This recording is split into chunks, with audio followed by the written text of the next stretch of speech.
History does not always hide its darkest secrets in bunkers or sealed archives. Sometimes it disguises them as ordinary moments, family trips, polite conversations, shared meals in quiet places where no one asks the wrong questions. One such moment unfolded in 1956 on a snow-covered slope in Switzerland, where a 12-year-old German boy spent 2 weeks skiing beside a man he barely knew. The boy was told the man was a family friend, an uncle. His name, he was told, was Fritz. The man was distant, courteous, but cold. He spoke carefully, as if every sentence had been rehearsed. He showed little warmth, especially toward children, and seemed uncomfortable with affection of any kind. To the boy, this felt strange, but not alarming. Adults, after all, were often distant. Some were simply like that. What the child could not know, what no one told him, was that the man walking beside him through the Swiss snow was not an uncle at all. He was his father. And not just any father, but Josef Mengele, the Auschwitz doctor whose name had already become synonymous with industrialized cruelty. The man the world was still hunting. The man who had vanished without a trace. What makes this meeting extraordinary is not merely who the man was, but how easily it happened. This was not a reckless encounter. It was not an emotional reunion carried out in desperation. It was planned, approved, protected, made possible by a family that knew exactly where Josef Mengele was hiding and had spent years ensuring he remained beyond reach. The boy's name was Ralph. He was old enough to remember the trip in detail, too young to understand its meaning. For 2 weeks, he and Uncle Fritz skied together, ate together, and walked through alpine villages where no one looked twice at the quiet German man with precise manners and guarded eyes. Fritz asked questions about Ralph's life back home, his school, his friends, the games he liked to play. Yet he spoke almost nothing about himself. There were no stories, no laughter, no emotional connection. Even when they shared the same space, he remained distant, as if separated by invisible glass. Children sense these things. Ralph felt something was wrong, though he lacked the language to describe it. When the holiday ended and he returned home, the unease followed him, but without explanation. 4 years later, the explanation arrived. His mother sat him down and told him the truth. The man he had known as Uncle Fritz was Josef Mengele, his father, the doctor who had stood on the ramp at Auschwitz selecting prisoners for life or death with a flick of the wrist, the man who experimented on twins, injected chemicals into children's eyes, and treated human beings as disposable material, the most infamous Nazi fugitive still alive. And perhaps most devastating of all, the family had known where he was the entire time. To understand how this was possible, one must understand the family that protected him. The Mengeles were not marginal figures hiding on the fringes of post-war Germany. They were powerful industrialists. Their company produced agricultural machinery, threshers, balers, harvesters, that filled barns and fields across Bavaria and beyond. In the 1950s and 1960s, the Mengele name was stamped into steel across rural Germany. The business employed hundreds of workers in the town of Günzburg. For them, the name Mengele did not evoke gas chambers or camp fences. It meant wages, stability, food on the table. The family were respected employers, community figures whose influence extended far beyond factory walls. This created a grotesque contradiction. To the outside world, Mengele was a symbol of absolute evil. Survivors spoke his name with horror. Investigators hunted him across continents. But in Günzburg, the family bearing that same name was trusted, respected, and economically indispensable. They had money, they had connections, and they had a powerful incentive to keep one of their own from being dragged before a courtroom. When Josef Mengele fled Germany in 1949, he did not disappear into chaos. He stepped into a carefully maintained support system. The family ensured that he never truly lived as a hunted man scraping for survival. They financed him. Month after month, money traveled quietly from Germany to South America. The sums, by modern standards, seem modest. But in Argentina, Paraguay, and later Brazil, they were more than sufficient. Enough for rent, enough for food, enough to live safely and unnoticed. Mengele complained constantly about money, but the truth was simple. He was never abandoned. The payments continued for decades. The man who ensured this system worked was a trusted family employee named Hans Sedlmayr. Loyal, discreet, and dependable, Sedlmeier became the physical link between the fugitive and the family's wealth. He carried cash. He transported letters. He delivered updates and instructions. He was the courier who ensured Josef Mengele never lost contact with the world he had left behind. There were no direct transfers, no obvious paper trails. Every step was designed to avoid detection. The family understood the risks. They also understood that careful planning, not luck, was the key to staying hidden. But financial support alone could not erase a man like Josef Mengele. To truly disappear, the world needed a reason to stop looking. That reason came in 1954, when Mengele's wife, Irene, divorced him. On the surface, the divorce looked like a moral break, a woman rejecting a man whose crimes had become impossible to defend. In reality, it was a calculated move. The divorce allowed her to remarry, to build a public life unconnected to a notorious fugitive. It reinforced the illusion that Josef Mengele was a man cut off from his family, alone and forgotten. Nothing could have been further from the truth. Through the same hidden channels, he remained in contact. The divorce was not abandonment. It was camouflage. And then the family's story took an even darker turn.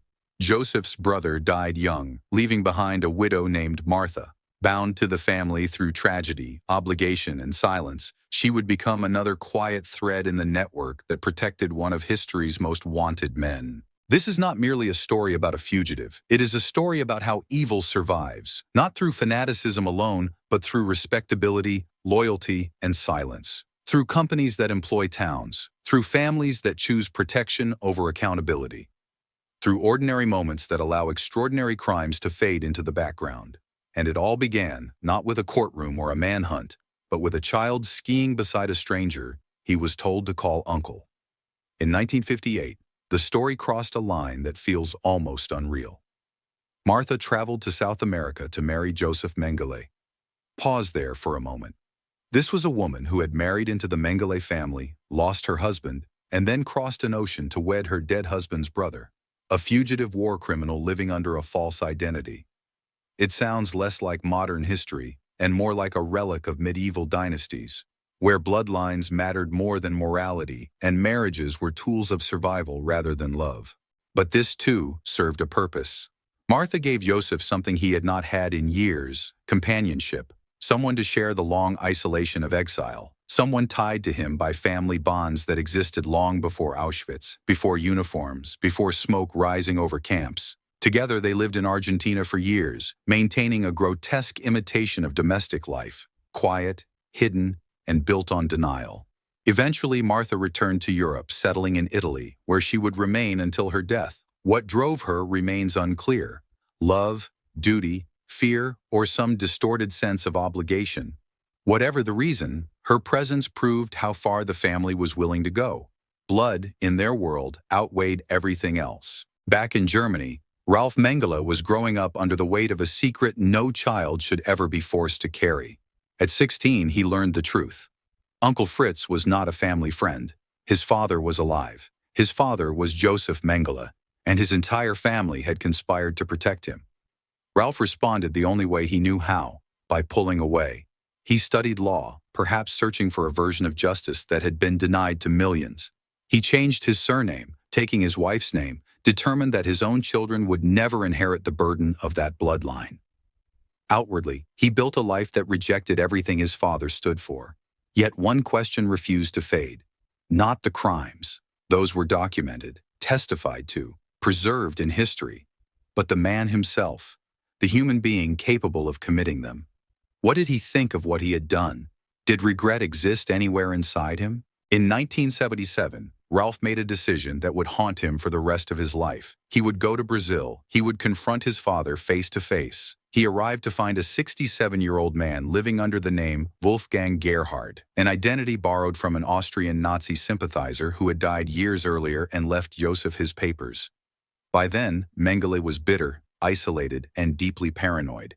He complained constantly about money, about illness, about the humiliations of a life spent hiding. Time had not been kind to him. Decades of fear and tropical heat had etched themselves into his face. But what shocked Ralph most was not his father's physical decline. It was the emptiness.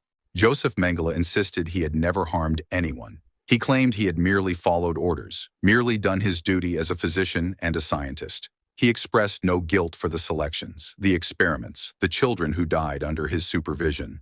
In his own mind, morality simply did not apply.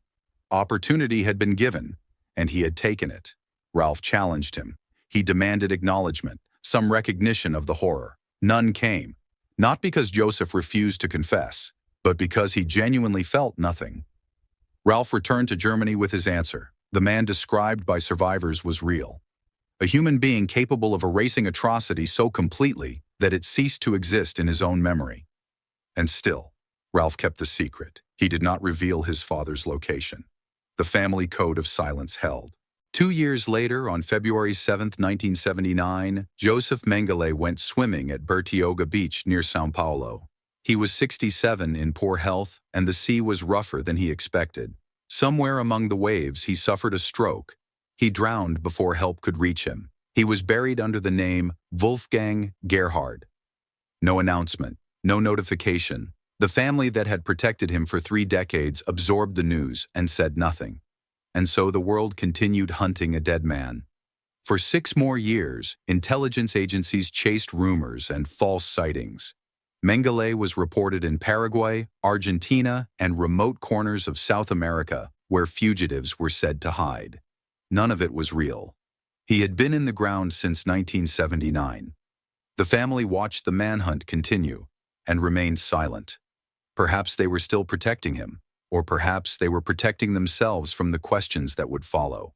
In 1985, under mounting international pressure, the family finally spoke. They admitted Josef had died years earlier. They handed over diaries, letters, and dental records. Forensic analysis confirmed the truth. The angel of death was dead. The case was closed. What followed stunned many observers. The family faced no legal consequences. West German law contained a provision known as kinship privilege, a legal shield protecting close relatives who aided a fugitive family member. The law acknowledged that forcing someone to betray their own blood was too high a demand. Because of this, despite financing a war criminal for 34 years, despite couriers, deception, and deliberate obstruction, the Mengele family walked free. Not one prosecution. In the 1980s, the Bavarian government even issued a multi-million-mark bailout to Mengele Agrartechnik to preserve jobs. German taxpayers unknowingly subsidized the very network that had sheltered the angel of death. When the connection became public, outrage followed, but the money was already gone. The company eventually collapsed in the late 1990s, sold off in pieces, absorbed first by Lely and later by AGCO. The name Mengele disappeared from tractors and farm equipment across Europe, not through justice, but through rebranding. Ralph Mengele lived out his life under his adopted surname, shielding his children as much as possible from their grandfather's legacy. He gave one interview in 1985, speaking carefully about his meeting in Brazil. Then he vanished from public view and never spoke of it again. Josef Mengele never faced a courtroom, never heard survivors testify, never stood before a judge. He died free, anonymous, on a beach, protected by wealth, law, and silence. The Mengele name did not fall through justice. It faded through time. Some Nazi families rejected their criminals. Some paid a price for their loyalty. The Mengeles did neither. They funded him, protected him, and waited for history to move on. In the end, they largely succeeded.